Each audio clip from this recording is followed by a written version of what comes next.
Hello, everyone. Welcome to the Varanus podcast on the Reptile Network. As you may have noticed, the episodes going forward are going to be pre-recorded a lot of the time. This is because I travel so much and don't want to miss out on any shows. Also, I'm hosting a lot of guests from Australia, and the timing for the live sessions doesn't really add up.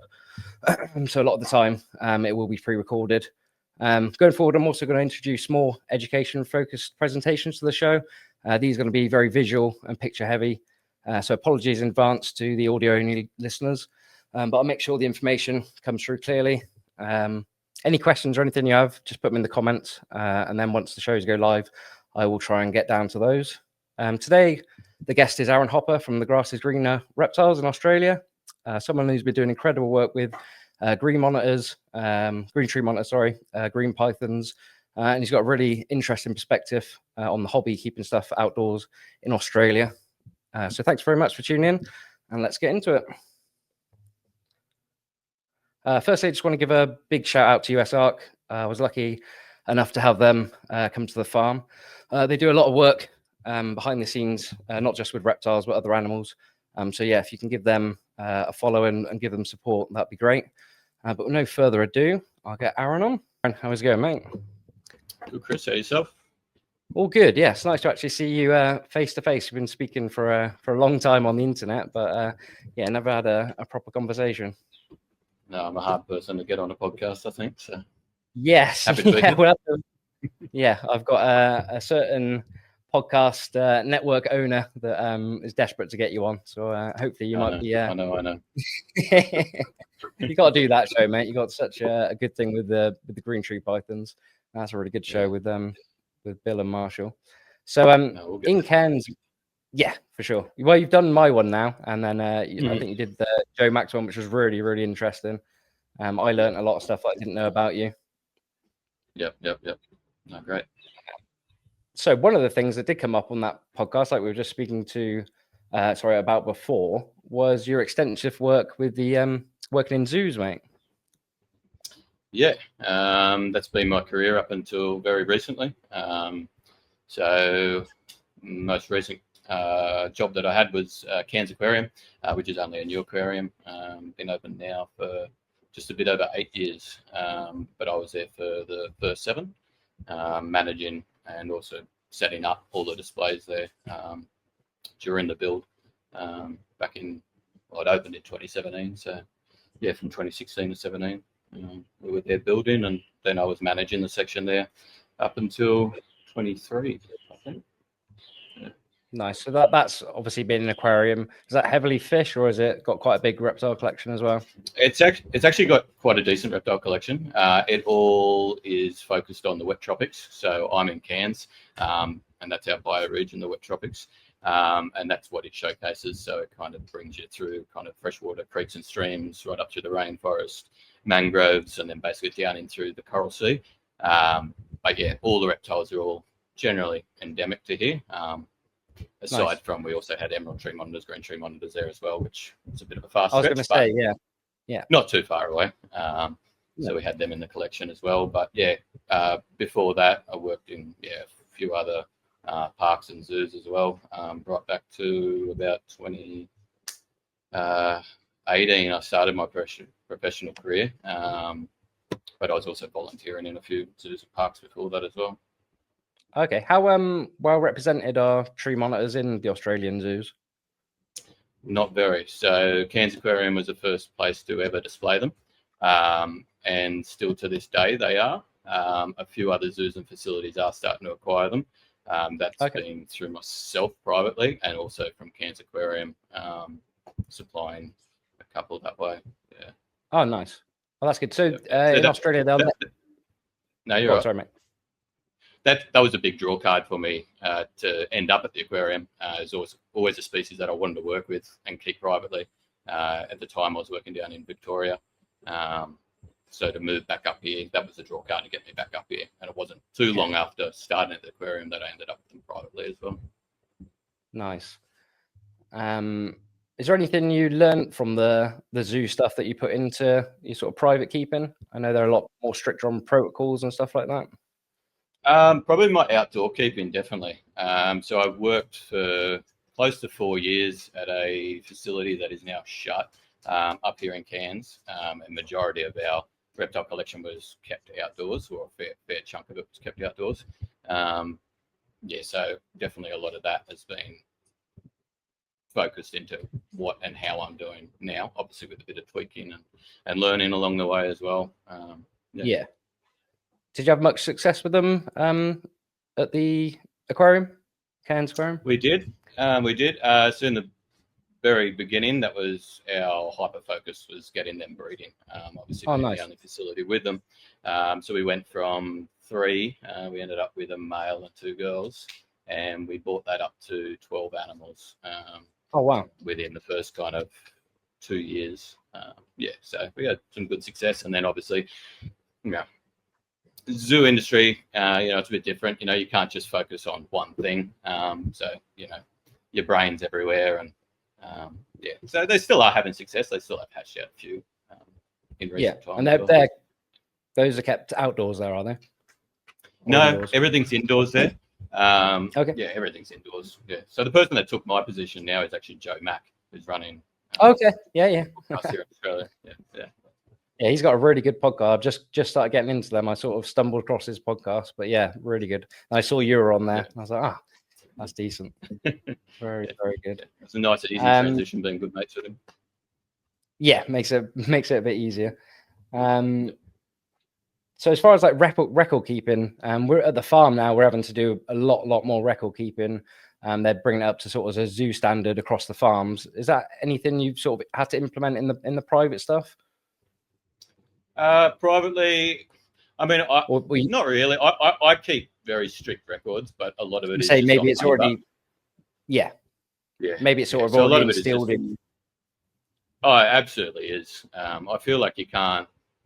I mean, it's a bit biased, I guess. I feel like you can't excel with your keeping unless you're really keeping those records, because you've got nothing to go back on other than your mind. But that always warps a little bit, and you think you did something that way, and you don't really know, or the animal did this and did that. So to be able to have those records, I mean, it's gold, really. You can start to see those trends as well. Yeah, especially for getting the females on a cycle. They come pretty like clockwork if you keep them records. I was doing it a lot, just really simple records. I mean, the records we have to do now at the farm it's literally zoo level. Maybe I'll speak to you afterwards. Speak to the guys at Singapore Zoo as well about how they do it. Just for such a large collection, it becomes if you've got a few monos like I used to have in England, it wasn't too bad just to keep notes. But then you need some sort of format to we're at 450 breeder just monitors here, so it's becomes a big job just to do the record keeping. But I'm sure the zoo guys, you've probably got a system. So yeah, I'll be we can chat about that. Awesome. As far as like quarantine or anything like that, that's another really big thing in zoos. Is it like a big issue in the private sector or for yourself? Is it something you implement? I know you're working with a lot more captive bred stuff there. Yes. Everything that I've got here, I basically bought it all in almost at the same time. So I haven't bought anything into the collection in the last 5 years. It's all been closed. But obviously, if I was bringing anything in, I do have another room that's set up upstairs.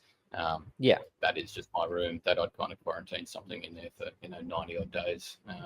Obviously, your routine testing and keeping tongs and food dishes and all that kind of stuff separate until you start getting all your clears. I mean, obviously with monitors, it's a little bit different to snakes. There's not as many, viruses kind of popping up with your monitors. Yes. I really hope we don't get something like we've got with some of the pythons and stuff. Seem a lot more susceptible to it.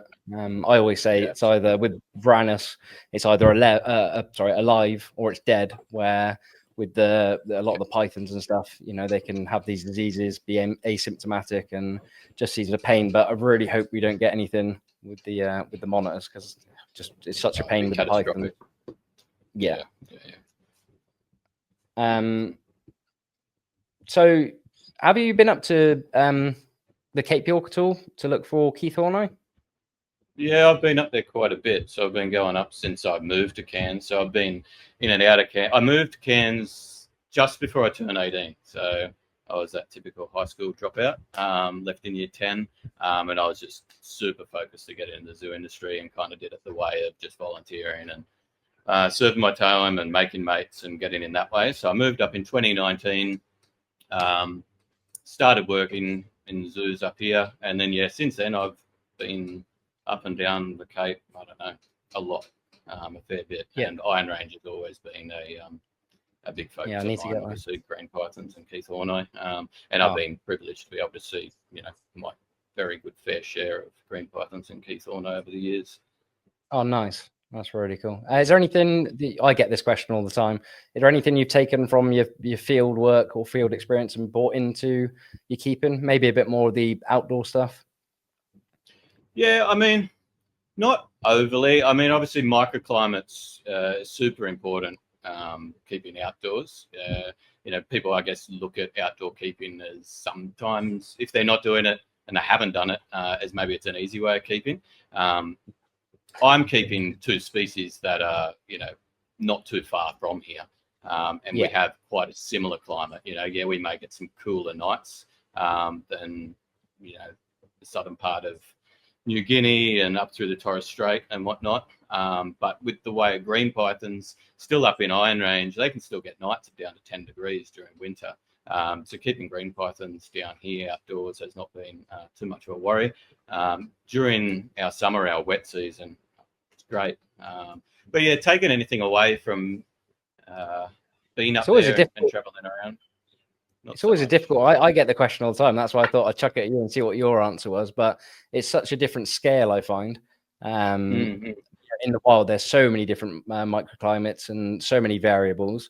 It's hard to take that. I mean, probably what I always say now is just how resilient they are in both the wild and in captivity. We're actually pretty lucky to be able to keep the amount of species we do with very, very few problems, to be honest, and getting them to breed. Absolutely. Yeah.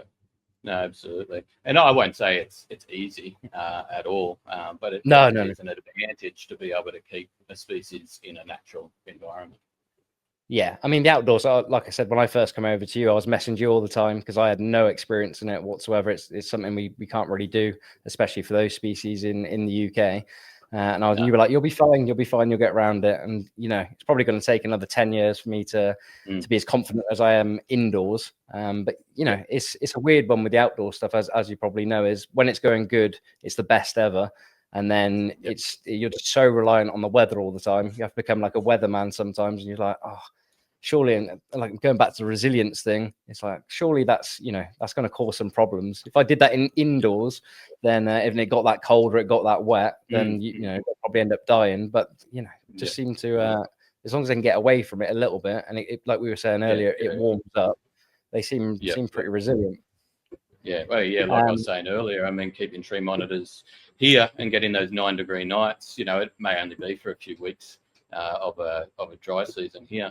But as long as they can get warm during the day and they're not getting saturated by rain and staying cool, I've had no issues at all. I mean, breeding wise, yes, I'm not pairing up anything outdoors during those periods. Outdoors, indoors, that's where I'll move those females inside and the boys and pair up, just a couple of pairs. I don't have as much space indoors as what I do outdoors. Yeah, for sure. Yeah, even us, like now from October until about March, everything's separated. Just there's too much risk of pairing stuff indoors, especially with the males taking a lot more food off the females a lot of the time. And then they sort of, we find here, they slow down a lot of their feeding when it gets, prolonged periods of wet and cold. Yeah, quite similar. So the collection as it stands at the moment, Aaron, is just the amazing green tree monitors and python. How many are you working with? Green tree monitors, I've got 10 adults, and I've just had a recent clutch hatch about 10 days ago now, so another 3 there, so 13. And then green pythons, I don't have that many. 6. I've got 6 greens. Yeah, I've only got one adult female currently. I've definitely had those bad experiences of losing a few greens over the recent years, just through all sorts of weird and wild ways. Yeah, they're a pain.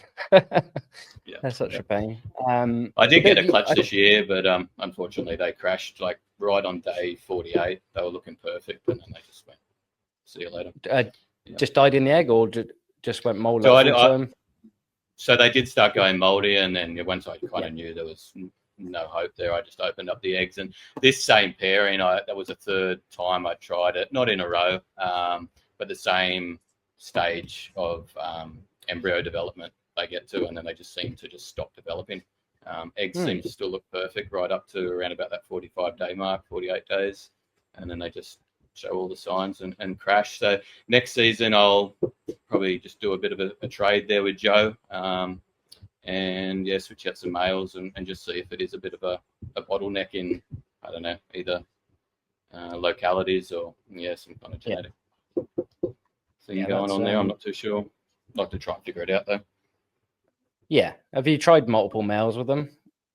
Or was it just so I've always tried that girl with the same boy. But next year will be the year that I put a different male over her. Yeah, she's a really nice, heavy melanistic female, so I'd like to try and reproduce with her. Yeah, I think that's really important. I'm doing it loads here now with multiple males, not with pythons, with a lot of the croc monitors. I have loads of problems with infertile clutches of croc monitor eggs. And then started using multiple males with those, and they've been perfect ever since. So I think that's something we miss. In the same reproductive event, you're throwing like different males in with them. Yeah, okay. Yeah, let them breed for like 3 days, take the male out, and then put a new thing. Then usually, if you keep doing that, they're quite interested to lock up with them, because the Salvador especially. They're not sort of like the tree monitors that they'll lock up for 2 weeks at a time. The tree monitors, where the Salvador, the male seem to get the job done and then just go off. So if you keep reintroducing them, you get a lot more response. But I think I've bred some Merauke crop monitors, and the last 2 clutches have been really good. I think one of them I used 3 males on the last clutch. I don't think we had any slugs at all. But it's a bit annoying having to catch up a croc monitor and obviously put a new male in there. But I might even start doing it with the tree monitors. I was just about to ask you haven't tried that, no? I haven't, not with the tree monitors yet. But I probably will do, just from what I've seen with the croc monitors. The only annoying thing is if you're trying to, we've got some like McRae projects, which are like the green line McRae. That's where it will become a bit more difficult. Or if you're trying to do any sort of real line breeding, but stuff like crop monitors, a crop monitor is a crop monitor, as long as it's the same locality, then I haven't really got an issue with doing that. The same with your green tree monitors, I guess. Trying to get, if you just really want to get really good healthy eggs and a lot more fertiles, and that might be the way to go with them. Strictly on localities, yeah, for sure. So going into the way you got stuff set up, let's do the outdoor stuff, because that's probably the bit that people are most interested in. You start with the Prasinus, mate. How have you got them set up? So I started with this enclosure that's behind me, and this is 4 meters long by 1 meter deep by 2 meters high, and this was originally made for I ended up with 3 adults in the beginning from Joe Ball.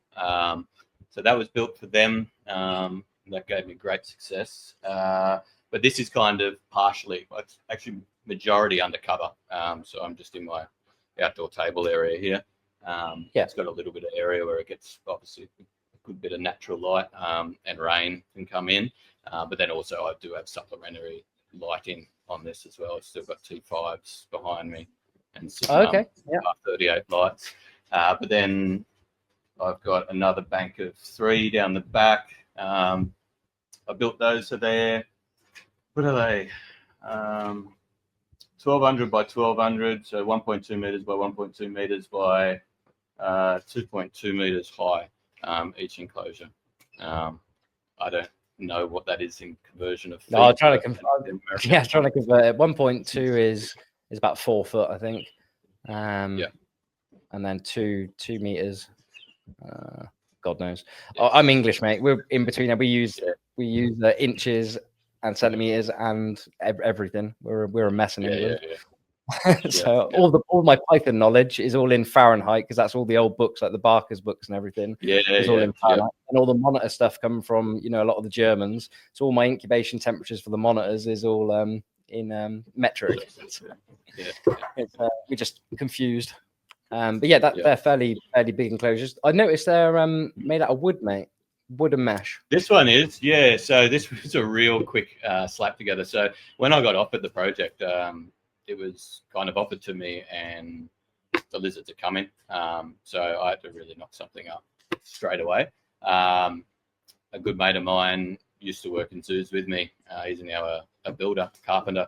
So I had him come around. We just knocked this up in a day, and that was just the quickest, easiest materials that we had. So that's all timber and mesh. Everything else that I've got is all made out of cubed aluminium. We call it Q-block. And you've got 1,000,001 different types of connectors, so you can make it into any kind of square formation. It's like modular. Modular, yeah. So I've made all those myself, and kind of just to the space that I needed. And again, it's just all the Q-block, so the square aluminium, and then all just 6mm mesh. The reason I went small with mesh is I was just a bit worried with cane toads that we have. Yeah. So, yeah, that's a massive problem where you are, I'd imagine. Yeah. I'd like to know if it really did worry them. Obviously, being where they originate from. Obviously, having native toads and whatnot around, if they would. Yeah. The only thing I've heard in Australia wasn't obviously tree monitors, was Scott Iper and Ty with that Parenti.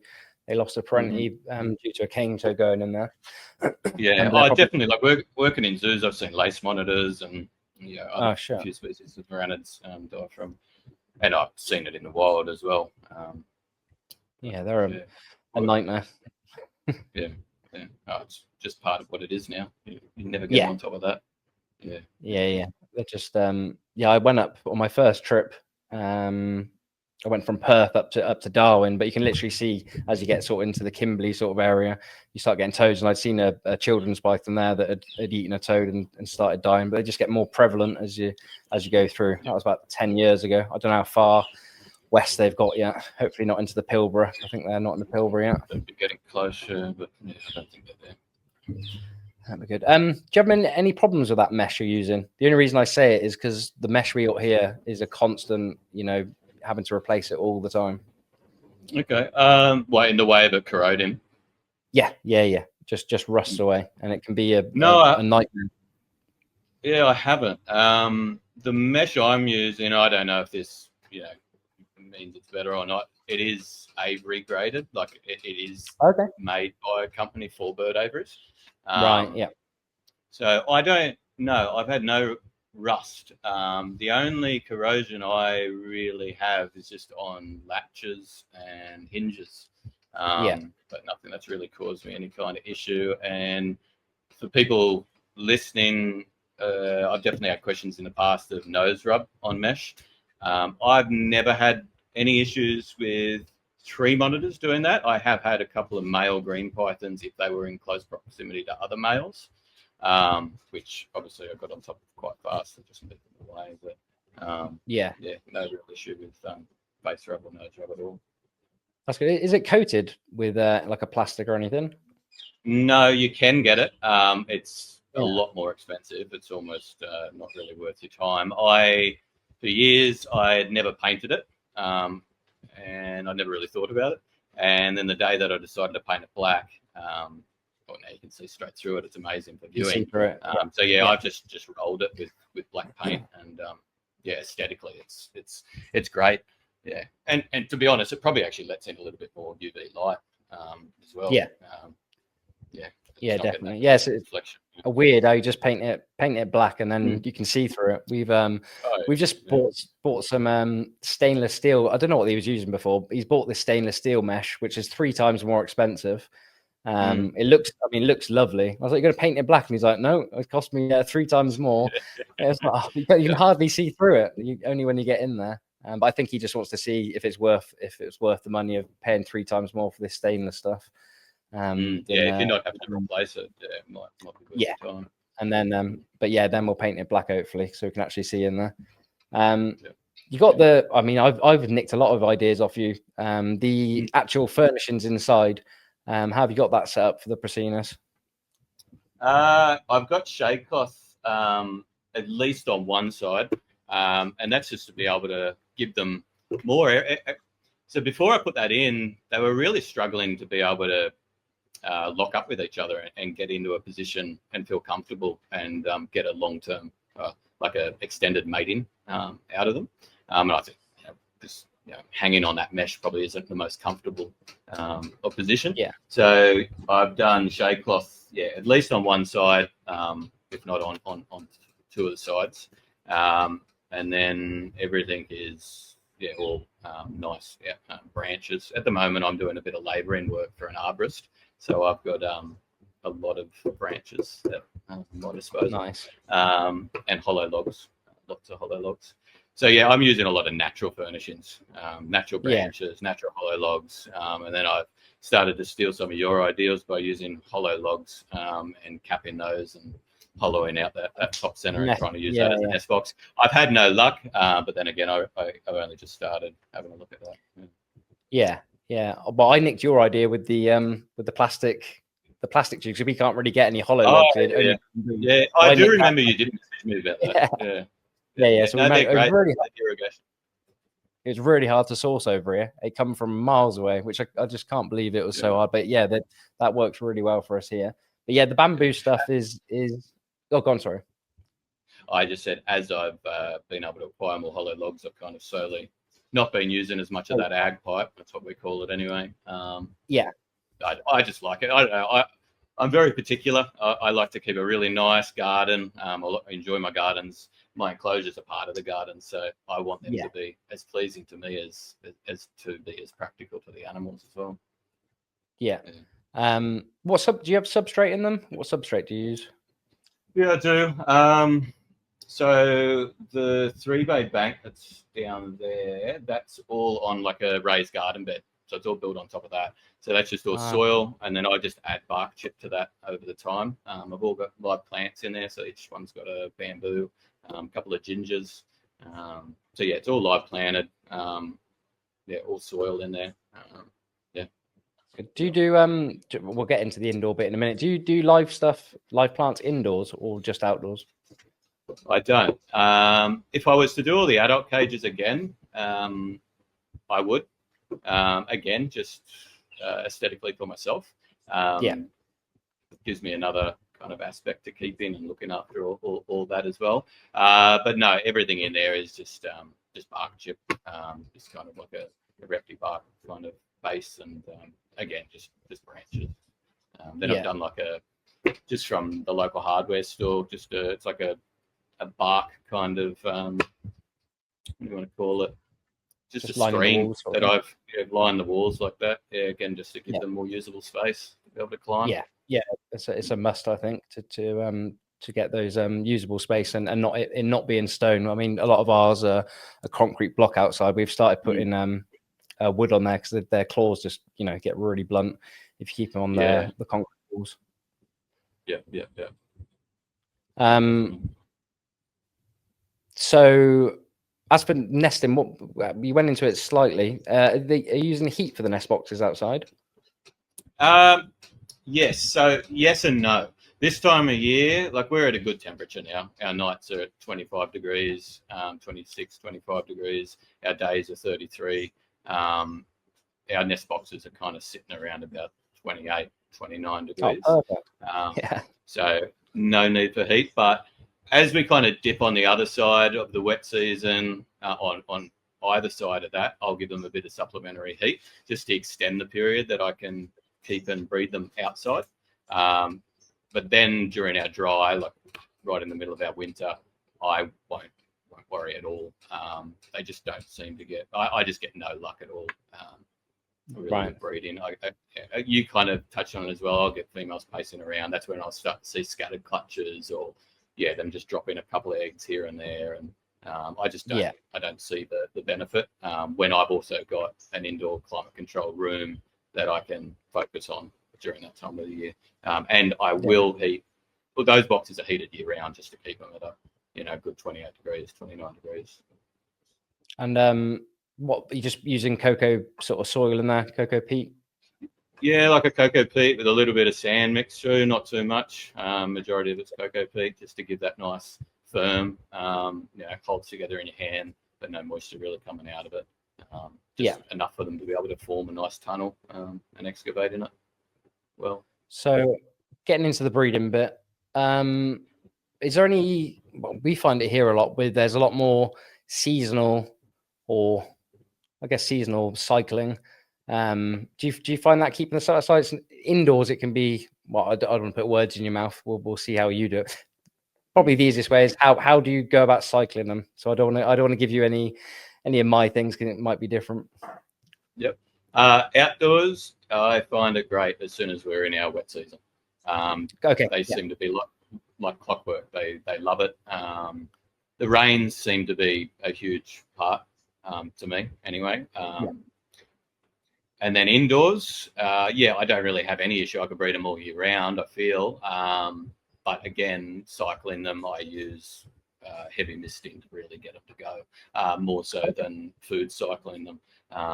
So I kind of give them, I hand mist everything. I'm not a real big fan on automating anything like that. I just feel like it can get a bit out of hand.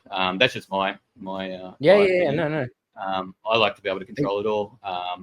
I mean, I've got the time. Like I at the moment, I'm not working a 9 to 5 day, so I'm around and I'm able to see all that kind of stuff. So yeah, I'll start to miss them a lot. I could have 3 girls all next to each other, and I find once one starts cycling, it's not uncommon to get the other 2 at the same time. They all seem to go in.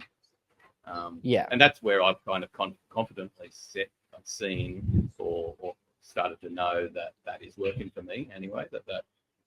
That's really interesting. Seems to stimulate a cycle.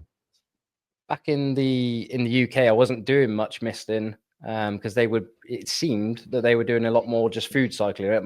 They definitely were just cycling via food. But then over here, it's changed sort of back to to having to use a lot more seasonal cues basically. And then even on the indoor one, we're doing a lot more heavy misting. We have got a misting system in there. It would take me probably a week to do them. There's 75. When you are misting them, are you misting just the enclosure, or are you actually giving the monitors a mist as well? As soon as they want to drink, like if they start to drink, I'll allow them to be able to drink for as long as they want. I think that's quite important. Do you find that most of the time that they do when you start misting them? They do actually want to, Yeah. I mean, they definitely go down and drink from their water bowls, but they really do like to drink from moving water. Yeah, it's just something I've noticed, and I don't know if you've noticed it with the babies as well. A lot of them can get dehydrated fairly quickly if you just offer a water bowl. And if you start misting them, they tend to lap that up, and then a bit later they will start using the water bowl a bit more frequently. Just something I've observed.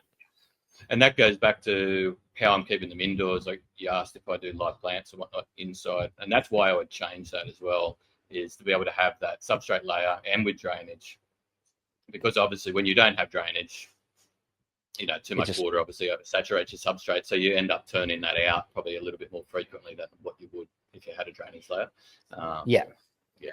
Just because they like to drink, and you're going to keep water in them, and just turns into a bit of a swamp if you're not careful, especially with the automated stuff.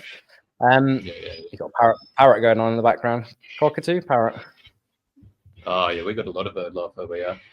We're quite lucky where we are in Cairns. We're not like right in Cairns. We're back up on the mountains. So behind me, it's literally just rainforest to mountain. Nice. Yeah, I miss that sound. Have to get back there for sure. So that leads us on nicely for the indoor stuff. So how are you keeping the Prasinus indoors?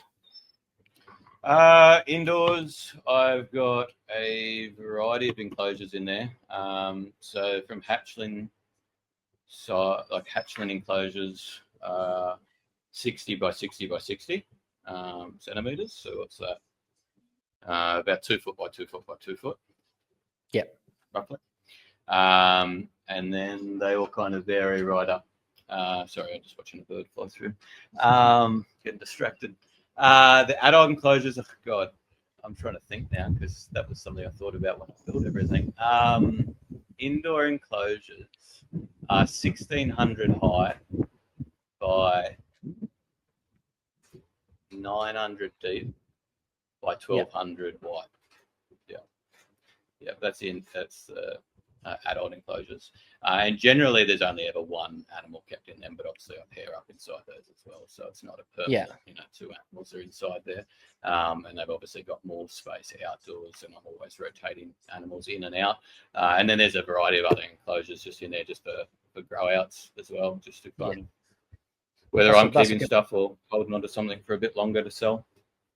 Yeah, that depth is really important. I think a lot of people miss out on that. That 900, I think that's nearly 3 foot or 60. Yeah. That's the same as what we use here. Yeah. This a lot more dynamic with that depth base. I think that's something that people miss quite a lot using like a 2 foot depth or 60 centimeter depth. That extra, 30 centimeters adds a lot in the way for a lizard that's so active and always moving around and also jumping a lot, at that 2 foot depth, that's almost, that's the length of the snout. Length of the lizard. Yeah. That extra foot definitely changes it a lot. Yeah. So indoors, what sort of lighting and heating are you using? Lighting, everything is Arcadia T5s for UV, and then I've got all the Arcadia LEDs on there as well. And then heat-wise, I'm using 120 watt par 38. Nothing special, just kind of floodlights for heating. So the room is thermostatically controlled, so it's all climate controlled, the room. Also got a crack. So I've got an air conditioner in there. Everything's programmed to keep the room around about 28 degrees ambient temperature. And then there's a cracked window in there. A couple of years back, I had a couple of lizards end up with respiratory infections. And it completely set me sideways because I could not figure it out. And it ended up, long story short, it ended up being just not enough airflow in that room. Yes. So there's always a window cracked in there. And unless it's, right in the middle of our wet season, our main door is shut as well. Otherwise, it's open and it gets big cross draft straight through there. So there's always replenished air. And, so the room itself is controlled. This is a big no-no to a lot of people. I don't have thermostats running any of those enclosures. But I've got alarm systems set all up in that room that I can see all live fed on my phone. I can shut down lighting wherever I am. That room as well. So we live within a region that does get cyclones and natural disasters of sort. So if we get a cyclone, we lose power for 5 days. That room can be powered by a generator, so everything can always be running. Oh, nice. Yeah. That's good. Yeah, we can't use thermostats here either. We just can't get hold of them, which costs us a fortune to import. Yeah. You just have to be a bit more careful with choosing the wattage, I think. Absolutely. Yeah. I mean, if there was a day that I couldn't get the generator going, I'd just shut off all the heat lights. And the room would stay fine. The incubator is definitely the thing that I worry about the most. Because I'm just using a converted fridge at the moment. It is definitely in near sight of me getting a refrigerated incubator, like an actual lab incubator. One that cools as well. Yeah, cooling one. Yeah, we just got. I'm building a new one now actually, because I had having quite a few problems with the incubator we've got here. Just more to do with the power. We get so many power cuts here, and then got a few issues with kinking on stuff. With the temperature not actually dropping that much, I'm dropping from I incubate probably 28.5, 29.5. But if they get prolonged periods just down to 26 when you've been cooking them, that I've had problems, which you think it the other way, when they sort of get too hot. But yeah, I've had it just like slight kinks and stuff when they've gone down in temperature, which is weird. I don't know why. I've been pulling my hair out about it. I don't know why that would be. It's definitely not staying a constant temperature in the wild, I don't think. So yeah, it's we've all heard it the other way, like you say, and I've seen it the other way. Maybe 2 years ago I had a clutch because I knew that the incubator had spiked that like for a day. I think they'd gone from roughly. I'm incubating a lot lower now. I actually took your advice, and I'm doing them around about 28.5 as well. And my most recent clutch hatched out a lot larger and in my opinion, a lot healthier. Had a lot less yolk sac attached. Well, no yolk sac actually. They were very that's very it. Yeah. It seems to be the but yeah, I did see that spike, and I had half the clutch was severely kinked, and it's pretty upsetting. But yes, it's a pain. Just how long? Well, it's not nice for the animal, obviously, but just how long they take to incubate as well.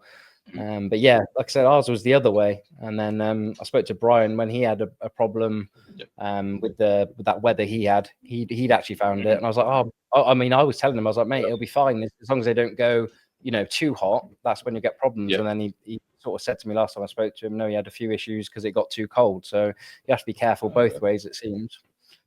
Yeah. Like I said, we've just bought a generator just for the incubator now as well, to alleviate that problem. So I can sleep a bit easier at night.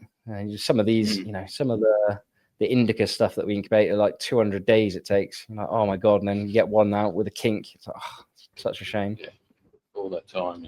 Yeah. It's a pain. It's nice doing the pythons. We just had some green tree pythons. They literally felt to me like they only went in there yesterday, and they're hatching out, which is nice. Yeah, you blink and it's done. Yeah, incredible. I could get used to that for sure. So with you're cycling a lot of the tree monitors inside and outdoors. Do you see any changes in behavior when you do that from outdoors to indoors? Your ones seem really calm in the outdoor enclosures, a lot more calm than what we see here. Yeah, I mean they can be calm. So I tongue feed everything, so I think everything's quite. I don't know. Do you tongue feed everything? Yeah. No. You put. No, I try. We're 250 breeders now, tree monitors. So it'd take me again a bit like the misting thing. I'm trying to do it a lot more indoors now, where I've got a bit more. They're a lot less spazzy than they are outdoors. But yeah, that's what I was doing in the UK. That's the best way. I think you can really control the feeding. They get used to it. Yeah, of course. Yeah, and I think that's maybe why they are a little bit more subdued or a bit more relaxed. I guess outdoors is I'm interacting with them, on every third day or so, changing our waters and tongue feeding. Not saying that I feed every lizard every third day, but they're definitely seeing me a lot more, and I'm in their enclosures and doing bits and pieces. But yeah, they're definitely not puppy dog tame, that's for sure. I've got one lizard. I don't really put any time into handling, and I think that really comes from my zookeeping days. I'm not someone that gets all hands-on and lovey-lovey with animals. I keep them for their natural abilities, really, and enjoy them for what they are. I do have one lizard though that's just randomly. That's just how she is. I don't know if you've seen that photo I sent through to the other day. I was trying to get a photo for you, and she just jumped straight on my face and just ripped down my face. And that was bleeding for a good hour or so. But she's super friendly. She'll just walk all over you, and she's willing just to jump straight out of the enclosure and crawl all over you. But trying to catch up a male, well, that's a completely different story. I mean, they're only a small lizard, but you know how they bite. And once they know that you're trying to catch them, they're definitely they're on to you for sure. And the claws. I'm having to start wearing gloves now. I'm a nightmare for not wearing gloves. For years I didn't, and now I do because I just your hands are constantly stinging, or when they bite, it's not worth it, really. Yeah, that's the worst. We had a guest here. She was playing with a rising guy. Really, she was really knowledgeable. But I kept saying to her, "Watch its neck." She was sort of holding it a bit further back, and she got tagged by it. It did this weird. It just sort of twisted on her thumb, and it split her up like you wouldn't believe how much. I was like, Jesus, I've never had one that bad. But yeah, she handled it like a champ, to be fair. But yeah, wasn't a big lizard and just got some serious teeth to do that much damage. Yeah, they can cut you deep for a small. I don't know. You compare them to any other varanid within their size. They have the largest teeth. They have to have the largest teeth. Yeah, for sure. Yeah. So going into the diet, you feed some quite cool stuff. I seen you feeding, I think it was stick insects once on one of your videos. So what's your sort of diet? How are you keeping them as far as diet is concerned? Most of my diet, 80% of it, maybe even a little bit more, is dubia and superworms. But up until recently, so the aquarium we used to breed locusts as well. So I was getting a lot of locusts here at home. And stick insects. We used to breed a hell of a lot of stick insects in the aquarium as well. So I could bring home, 200 stick insects and be able to feed them out of the course of a few weeks. I still do have that ability. I don't recommend it to a lot of people. I do feed a lot of wild caught food items as well. I don't routinely worm either. If something's showing signs that you think it has parasites, definitely worm it. But I don't think routine worming is really recommended. Unless it's absolutely necessary. The job I'm working, again, I can collect a hell of a lot. This time of year where we're just starting to get our first rains, we take down a tree, I can walk home with 200-300 stick insects easily. Feed out stick insects, a lot of grasshoppers, dubia, superworms, and then kind of your higher protein value food items, day-old quails. I'm not real, biased with either. So day-old quails and fuzzy mice, but generally day-old quails, and then I use quail eggs as well, raw and cooked. Nice. Are you using any supplements with them, calcium or anything? Yeah, I am. And I was just chatting to a mate about this recently, actually only the other day. So seeing a little bit of infertility in clutches, I'm starting to I started to think a little bit more about it, of where I wasn't getting infertile clutches, and that was right in the beginning. And not that I've been breeding tree monitors for decades or anything, but I've been breeding them for 8 years. And in the beginning of all that, I was definitely supplementing a lot more. And when a female was coming into a reproductive event, I was also giving liquid calcium within those high protein value food items as well. And I wasn't getting, and I'm not saying this is the answer, but I wasn't getting infertile clutches then at all, never. Perfect clutch after perfect clutch after perfect clutch. And now I still do supplement, but probably not as frequently. And when I say not as frequently, probably every third or fourth feed.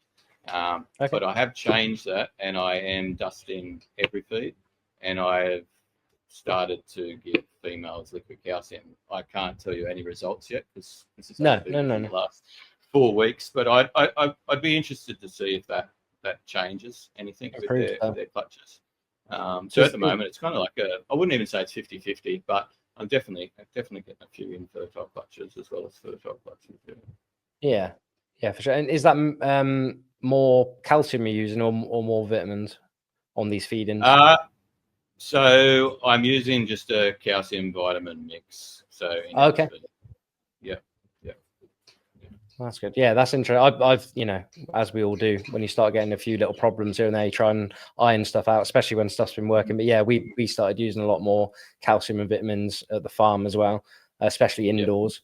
But yeah, also outdoors as well, just to see if we can dial it in even further. And definitely, like another thing I've changed is gut loading all of my insects. So I'll pull out what I'm going to feed. So this is everything, aside from stick insects and grasshoppers that I might catch. But anything that I'm breeding, like the dubia and the superworms, I'll then pull them 3 or 4 days beforehand and just gut load the hell out of them. And then obviously supplement those insects as well. Because at the end of the day, it's an exoskeleton full of shit. Like there's not much inside those feeder insects. So definitely. they are missing out on a lot outside of their natural and their wild diet. So I think it is, and we all know it. It is incredibly important to be supplementing your feeder insects. Yeah, for sure. You can tell, like even just looking at a cricket or or anything that's been gut loaded just looks like a better insect just visually. It's nice and plump. There's a lot of moisture in there usually, where if you haven't gut loaded one, they're just, as a bit like you said, just sort of a dry carcass more than anything. That's interesting on the superworms. I've never had any success. I haven't tried it here, but in the UK, none of my ones would eat them. They eat them quite vigorously, or? Yeah, they love them. There was only ever one lizard I had. He'd eat them, but he'd regurge them. Constantly. You could feed him 4 dubia or woodies or whatever, and then feed him 1 worm, and he'd bring everything up as soon as it entered his stomach. So, that's strange. but no, I have no issue. They feed well on them. They come from that's the other good. Yeah, I might have to try that. Try that over here. That'd be a good supplement for them for sure. But I even try and silkworms at home. Maybe my Risingra at home were just a pain. They I don't know if you found it, Aaron, but they can get stuck on one insect. Well, they favourite. Dubia was the worst one. Trying to go from dubia to crickets, it would take a lot of time. But yeah, I tried silkworm as well, and they just turned their noses up at that as well. So they probably knew there was a box it's size and movement that I really find that get them going. Like you put a grasshopper or a locust in front of them, and it flaps its wings. You got to watch your fingers are in the way. They'll just come flying down and hammer that. But something a bit smaller, or you've been feeding locusts and then you try and offer it a small cricket. And it's like, what the fuck's this? Like, I don't want that.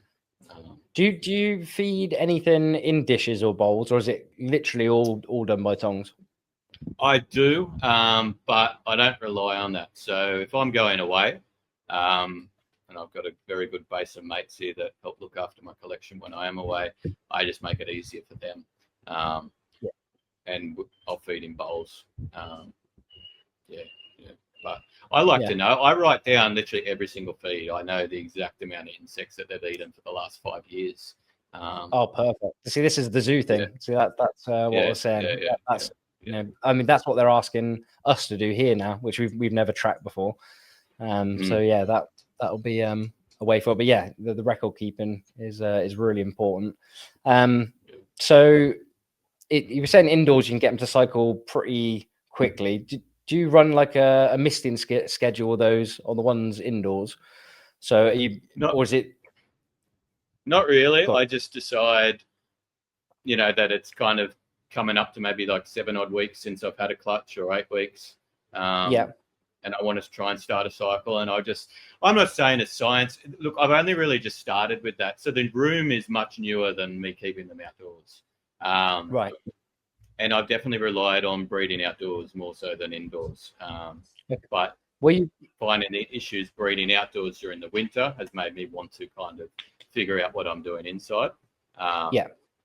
So no, I don't have a schedule, but if I'm trying to get them to cycle, I'll be trying to mist them 2 or 3 times a day, and heavily misting them. Like I've got a plumbed in hose and sink and everything in that room.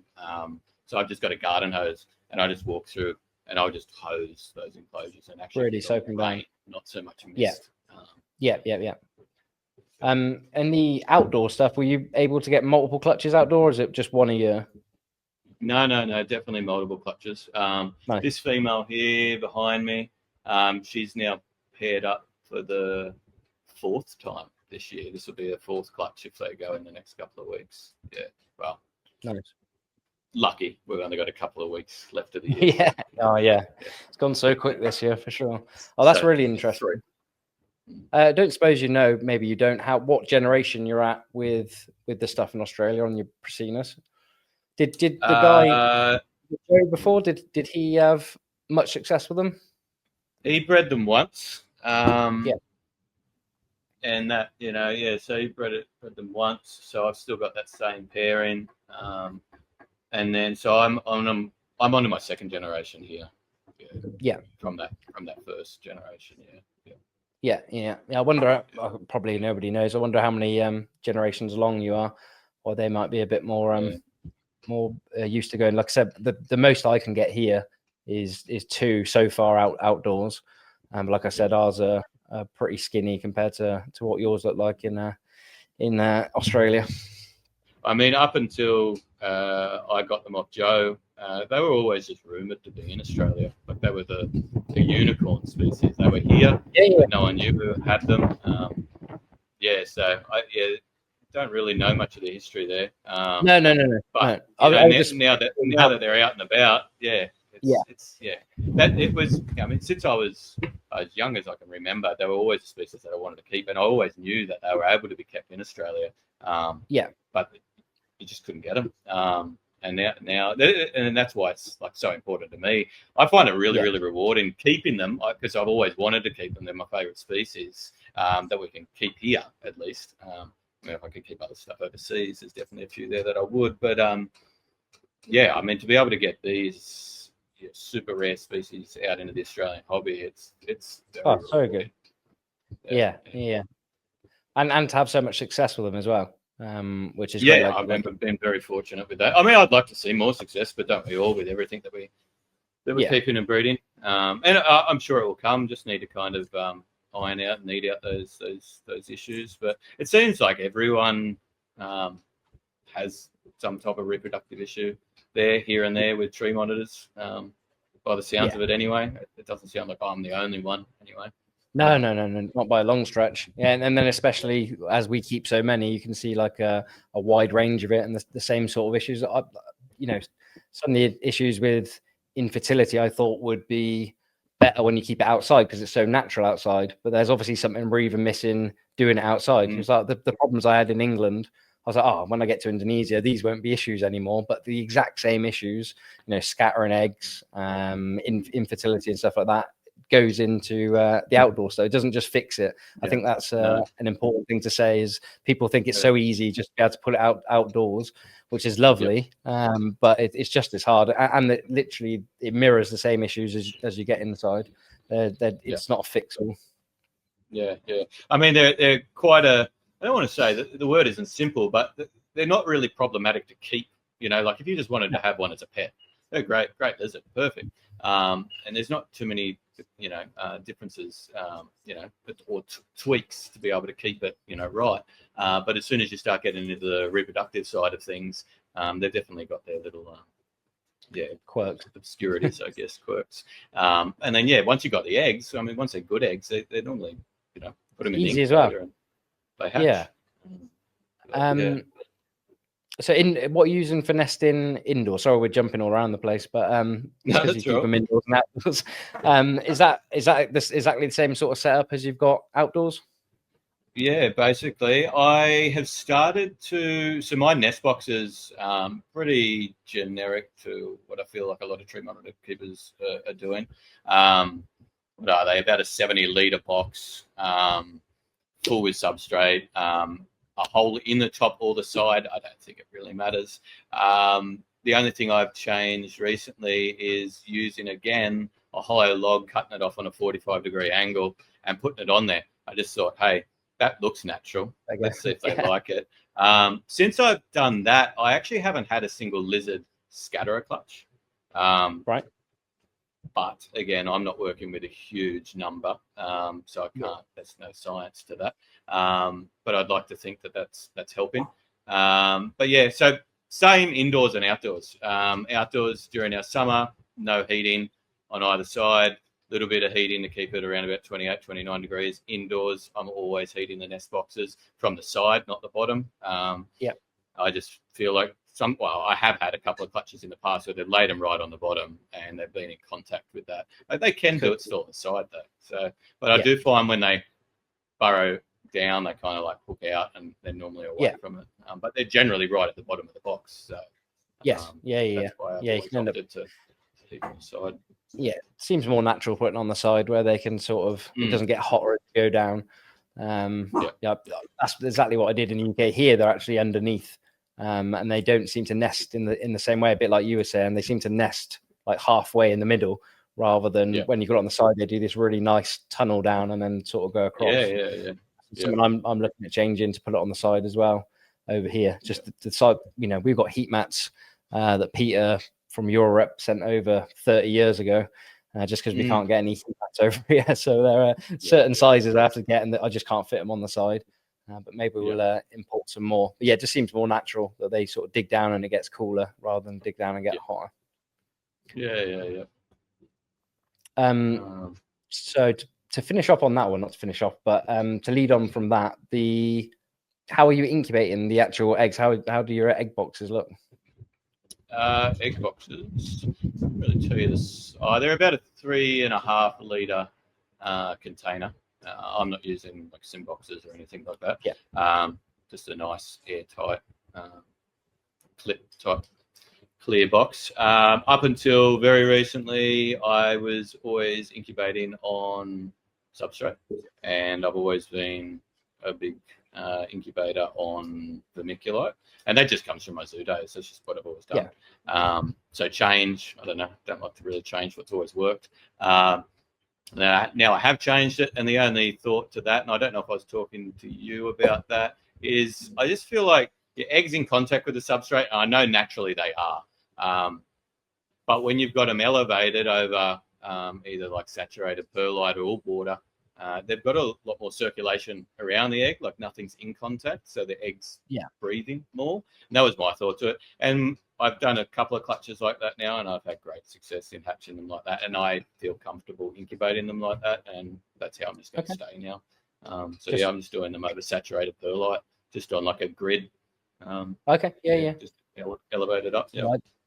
I've tried that way and it didn't work for me. I couldn't get, if they like sort of crumpled in a little bit at first, it didn't seem to hydrate them unless you moved them into substrate and then moved it out. So I'm old school. I just keep it all on perlite direct. But what I do is sort of half bury them at first, and then basically it turns into a sim sort of method, because by the end of it, they're literally just resting with a little bit on the perlite. But for like pythons and stuff, that suspended over water method is amazing. But for some reason I just couldn't get them to plump back up. When when they get a bit dehydrated, I couldn't get them to plump back up, which I don't know why they don't. It's like 100% humidity. Yeah, the humidity's the same. Yeah, it's weird.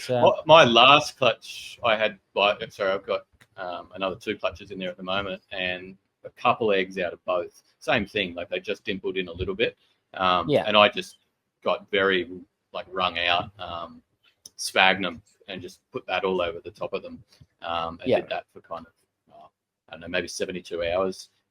Took it off, and then actually found they dimpled down again a little bit, and I just did it again for 72 hours, and then they just went super plump, and then they're fine. But that's the only issue that I was. The only issue I've had with perlite especially is dimpling underneath, which is a pain if you don't go in there and peer about with the eggs a lot. They look perfect on top, but if that perlite gets sort of dry, it seems to suck the moisture out the other way. So there's there's different methods. Have you had those eggs correct themselves, like after they're put in from the bottom? Usually not. No, if they've gone too far, if they've just slightly done, you catch it right, they've been fine. But once they've concaved in, there's nowhere for the monitor to go anyway. And you find that the egg dies pretty fast. Hey. Yeah. So it's a pain. I don't know what it's like there, but the humidity here changes so often. I'm changing, like, in England it was just 1-to-1 with perlite to water, and then here with this current incubator, it can change from like half the amount of water to 1-1, and then the more eggs you have in there, it boosts the humidity up. I was using a lot of air holes, which I never did in England, and then this year again, for whatever reason, a lot of that perlite's dried out, so I'm gonna have to go back to not using so many holes. Do you use any air holes in your boxes, or are they just completely sealed? No, I do. I've got air holes that I will always have sealed up in the beginning, and then I slowly release. Like, I open up those holes throughout the incubation, and I just kind of gauge that by condensation build up in the tubs themselves. But in the way of, because it's the same thing. Like you remove tubs and you add tubs, everything's changing constantly. So now I just keep that incubator full, regardless of there being eggs in there or not. I just always have, just have empty boxes with interesting, with perlite and everything in there. Just, and there's not. I don't think it's really shocking anything. Well, it is slightly, but it's just that it sits stable constantly. That's it. Like I said, it just gets worse the more you put in there, really. Is what I found. And then certain areas, I mean, like I said, we're building a new incubator to try and sort this out a little bit. A bit like a walk-in incubator, because at the moment it's just like a door one. But yeah, they can be perfect at the start when you've only got a few boxes in there, and you keep adding boxes and probably going in and out of it a lot more. And then it's really, that's the real drawback with perlite, is they can look so good on top, and then you look underneath and it's just caved in. It's a nightmare. No, that's why I definitely love to end up with a refrigerated incubator. I think something that's just like on point constantly. Yeah. But you pay your price for that. Yeah. I mean, I had some I was using bird incubators at home, but in England it's so stable, it's so temperate. The humidity probably stays around 40 to 50%, and then you might get 1 week in summer where your ambience go up. But apart from that, it's super stable. But I was using some really good bird incubators. I think they're called Brinzy. I can't remember what the other one was. All digital, all really nice, but again, only small. But, like I said, if they're good eggs and you keep on top of them, how much do you check on your eggs? Do you put them in there and forget it, or in the first? I don't know. I'd probably like to say the first 4 weeks, I remove them. Like, let's say they were laid on a Thursday, I remove them the following Thursday in 7 days. I have a look, check the eggs. I don't candle. I don't do anything like that. No, it's a good egg. It's a good egg. But just to make sure that it hasn't dimpled in somewhere, and give it a little bit of fresh air in those first few weeks, and then straight back in the incubator. I don't stuff around with them very much at all. Just take them out for the first 4 or 5 weeks, and then that's it. Hatch. Yeah, it seems to be the first 4 weeks when you can do something about it, and then the last 4 weeks is when they can, they'll just crash and die. There's nothing you can do about it. But yeah, it seems, they go so long in the middle bit being absolutely fine, as long as, they don't dry out. That's the only issue I've had. But yeah, they're, like you said, if they're a good egg, a good nice white egg that's pretty solid when you get it out, even if they're a bit dimpled in, you can bring them back in those first 4 weeks. But after that, it's a bit of a pain. There's like a good thumbprint or something in the side. Normally, it's not that bad. It's not really going to go that well. Where can we go to next? I lost what I was going to say to you then. Keeping the hatchlings. How have you got those set up? Pretty similar to the adults, just smaller enclosure. I've got hides, which is just a 13 mil irrigation tubes for their hides. They're just zip tied onto the perches. I run a 75, between a 50 to a 75 watt Arcadia heat light on them. Those small little Arcadia T5s, they're real small little housings. Shade dwellers. Yeah, shade dwellers. I've got them on there. And again, just the LED Arcadia bar size to suit the enclosure. Bark chip, and just mist in them daily. Not much different. I've got some cork tile on the side. They're in glass Reptile 1 enclosures. I'm not a huge fan of glass. I mean, glass can work.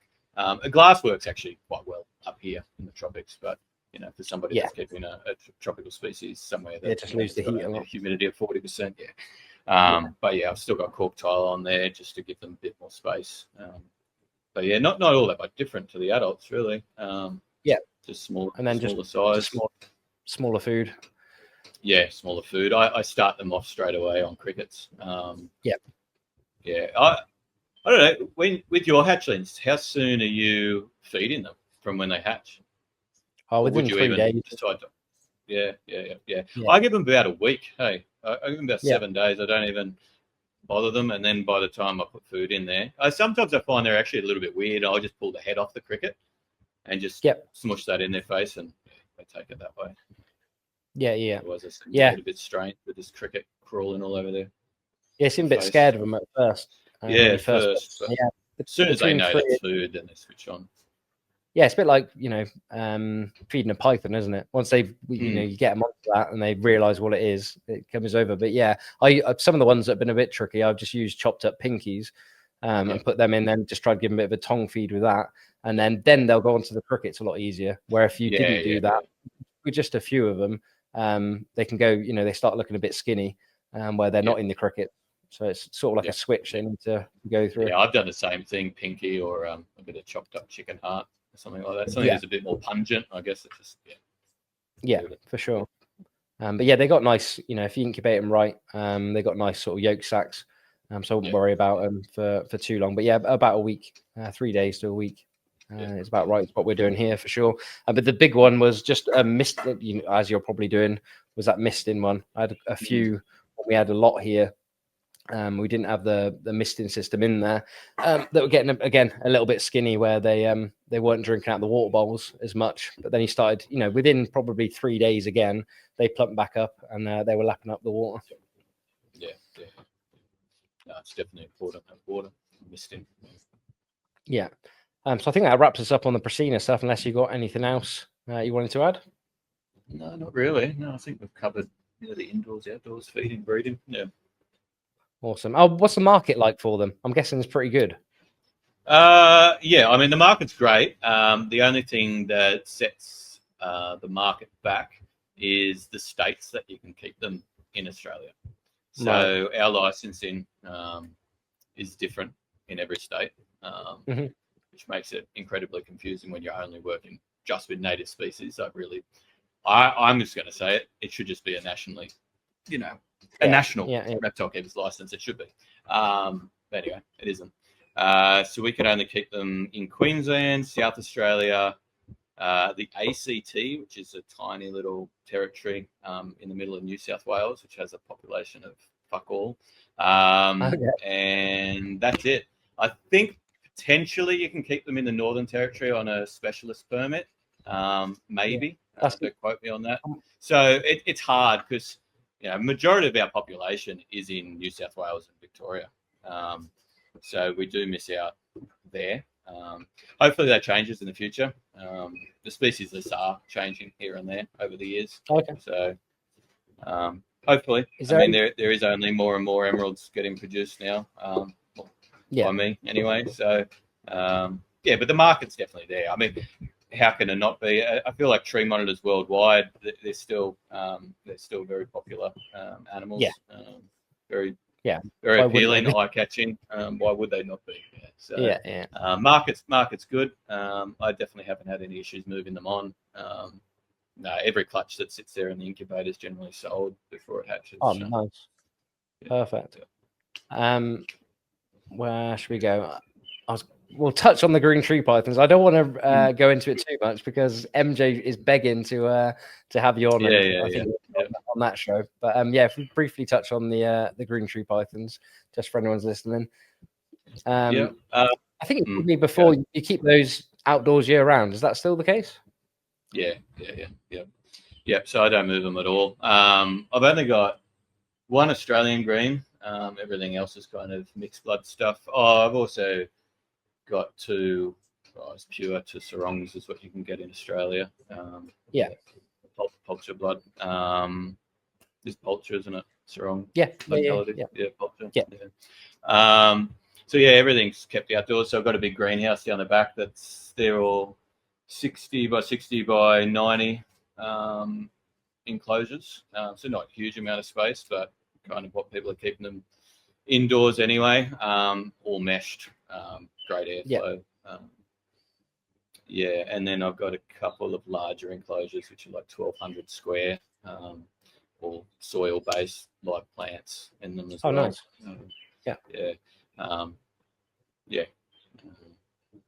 Ask me whatever questions you want about them.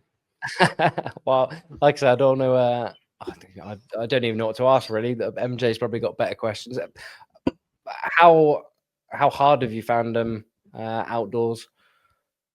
Not hard at all. And this isn't the first time I've kept greens outdoors. I was doing it back in 2019, 2020 as well for a short period of time before I moved. No issues. I mean, as long as you give them what they need, you don't have them in the baking sun. They've got, good foliage to be able to get underneath in your dry time, your build up to the wet. You've still got misting systems that can come on to be able to control those microclimates. And no, I don't find it hard, but some people might. Outdoor keeping isn't for everyone, is it? No, not for sure. Not if you're worried about things. I don't think it's for the faint-hearted at all. Outdoor keeping is definitely harder than indoor keeping, as much as people might think it's the other way around. No, for sure. You just got to get used to being out of control and just rolling with it. If you're like a control, well, I was a super control freak when I come here, especially with the monitors. That all has to go out the window, I think. Yeah. Yeah, If you're someone that wants to be able to see that animal all the time, yeah, no, it's not happening. It's not for you. Yeah. I'm guessing that there's, green tree pythons seem fairly easy to keep. It's a bit like we were saying with the tree monitors. Actually, the issues seem to arise just where when you start trying to reproduce them. Yeah. And again, I feel like that's global. Pythons, they're frustrating. They make or break people. But they can be very rewarding. Yeah, I mean, there's nothing better than seeing some yellow babies, not red babies, come out. I prefer the yellow ones for whatever reason. So yeah. I was having that conversation the other day as well. But I don't know. Yeah, a red baby, but there's plenty of snakes within those shades out there. Not so much red, but that's not too far off brown, is it? So not that many snakes. Yeah, a fluorescent yellow one is incredible to me. Well, that's probably the first one I had back in the UK was a yellow baby, and watching it go through the change and everything. But I mean, they're all beautiful. But yeah, I think they're getting a bit of flack, the yellow ones, for whatever reason. How about herping, mate? Have we got any trips planned outside of Australia or inside of Australia? Oh, there's always trips planned overseas. But I'm a married man now, so you got to get that through the wife. I still manage to be able to do a boys' trip generally once a year, but most of it's local, and a lot of it is up the Cape. I'm really fortunate. My wife loves getting out, going camping, looking for wildlife. That's what you need. That isn't who she was when she met me, but I'm very lucky that she tolerates it and she enjoys it as well. So we get up the Cape quite a bit together. We've got two good friends that have got an eco lodge up in Iron Range as well that they're just finishing up building currently. Oh, wow. We've been quite fortunate to be able to stay up there a few times. Herping, nothing planned right now. I'm actually staying a bit low, really just trying to focus on the animals currently. But in the past, I've done a fair bit of herping over in Southeast Asia. I've done Komodo a couple of times, Thailand, okay. Yeah, Bali, obviously, and then I've done the US a couple of times there as well. I've one really, really good herping trip over there. Got to catch up with. Have you ever heard of Brendan O'Connor? He's in Arizona, big rattlesnake fella. Yeah, so that was a good trip. I think we did 6 weeks road tripping over there, and only a small part of that was actually herping. But we managed to. Oh, what did we do? I think it's something like 13 species of rattlesnake and over 100 individuals in 3 days, or just under 3 days. Wow. Yeah, healers, and it's good. Yeah. But obviously Australia-wise, I've done a lot of Queensland. I haven't done so much of New South Wales. I've done a lot of Western Queensland, a lot of the Cape. But I've always stayed pretty local. That means, why wouldn't you? Yeah. It's the only bit of Australia I haven't really herped is on your side, the East Coast. All mine's been on the western side and the NT. I need to make that trip up to Cairns, and we need to get you over to Salawati or something to see the Prasinus in the wild, or maybe Torres. Does anyone go herping the Torres at all? Any of the Torres Islands? Not really. It's pretty exclusive to birders, and the tours that are kind of set up there are in the price range for birders. It doesn't really fit the pocket to the standard herper. No. I do. I know of a couple of guys that went up from the Australian Reptile Park and went up on. It was still a birding tour, and they went up and they got Prasinus on. I just had a side-by. The island's going to slip my mind. Bogoy? Yeah, potentially. Or Moa, it's going to slip my mind. I don't know, butcher the story, but it's somewhere I want to get to. But you'd be better off just chartering a boat yourself. And going up there, I reckon it'd be cheaper. And to be able to give you the time looking for what you want to be looking for. The boat it's not very cool. Is astronomically priced. I mean, I can't believe it's they must all be lawyers and stuff. These birders, it's just incredible. I look at them, even the same parts of the world where I go. They've just all worked high-paced jobs, I think, and they just retire. And it's, it seems, for sure. Fair play to them. They've got the money. Yeah. It's always funny though, you're out herping. Iron Range is quite like that. You'd be up there herping, and I mean we're quite a different character of people, I feel. You might be having some morning beers or walking along looking for some Keith Horneye, and then you walk past some birders and they're all in their Columbia gear and walk past each other. It's not the same attire. Yeah, look down their noses at you. Sometimes. I mean, often they're the ones that see some of the really cool interactions, isn't they? I think there was this was going back a fair few years ago. There was, I think, some birders had seen an Owen Pelly python eating a dove or something like that, which, herpers would love to see that. And there's been so many, so wasted on them, but I'm sure it happens the other way around as well. I'm sure I've looked at birds that they would have loved to see and, just sort of poo-pooed them off. Yeah, I mean, I speak down on birders there, but I mean, I've actually been enjoying it myself. I like my photography, so I've been getting out photographing birds of late, and it is the same.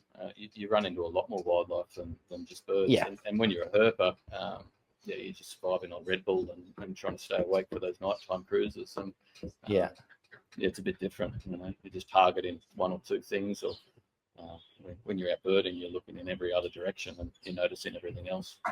Yeah, for sure. It's just the annoying of getting your camera out. I mean, I've tried to do a few like kingfishers and stuff in Papua. Most frustrating thing to photograph. Get up.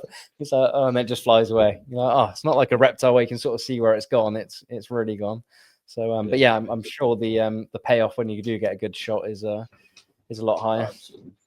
Test the patience, that's for sure. For sure. I guess I know the answers to this, but you're not thinking about adding anything else to the collection. You're pretty happy with working those two species. I wouldn't say no, but there's nothing that I'd like to be able to get myself some like Cape York scrubbies.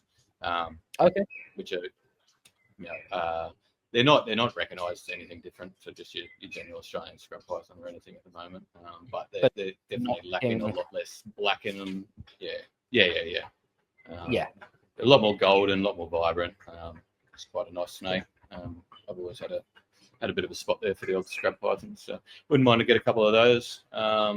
Just for my own personal keeping. I've got a little bit more space. In my block, it's a bit of a weird one. It gradually goes down to an easement, and I've got it fenced off just for the dog. But then down the back, I've got a hell of a lot more room down there. So I always keep looking at it about getting a little mini digger in there and retaining it and putting more aviaries in. So, I wouldn't say no, but at this stage, nothing in the near future. Yeah. I mean, they occupy so much of my time, the emeralds already. Yeah. And I don't really want to be distracted from what I'm doing with them. They're so rewarding in their own right. So I don't want to be too distracted. I've also been very privileged to work with a range of species, not just Australian either, exotic venomous and all sorts. So I've definitely played around with all that, large crocodilians, so I've dabbled in a lot, and now I'm quite happy keeping what I've got. And I feel like that happens with a lot of people, even privately. You go into it, you keep a large range of reptiles, all sorts of different species from all sorts of different bioregions, and then eventually you kind of figure it out, and you go, these are my few species that I'm going to go well with and that I really enjoy, and then you start to nut in on their husbandry and keep them better and better and better, and that's how keeping really should be, is just always improving the husbandry of the few species that you do keep and trying to keep things alive in the masses. Definitely. Well, I don't think there's a better way to wrap up than what you just said there, mate. For anyone who wants to get hold of you or see what you're about, if you want to just give yourself a plug. Yeah, I'm on Facebook and Instagram, both Grasses, Green and Reptiles, you'll find me. And I do have a YouTube channel, but you won't find any videos on it. Nice. Excellent. Well, thank you so much for coming on, mate. It's been a pleasure after all this time, and hopefully we can convince you to get you on MJ show for the green tree pythons. Sort of, I don't really know what to ask about those too much, but yeah, thank you very much. No, it was great. Great chatting, Chris. Thank you. Awesome. I'll see you after the show, mate. I'll just wrap up here. Yeah.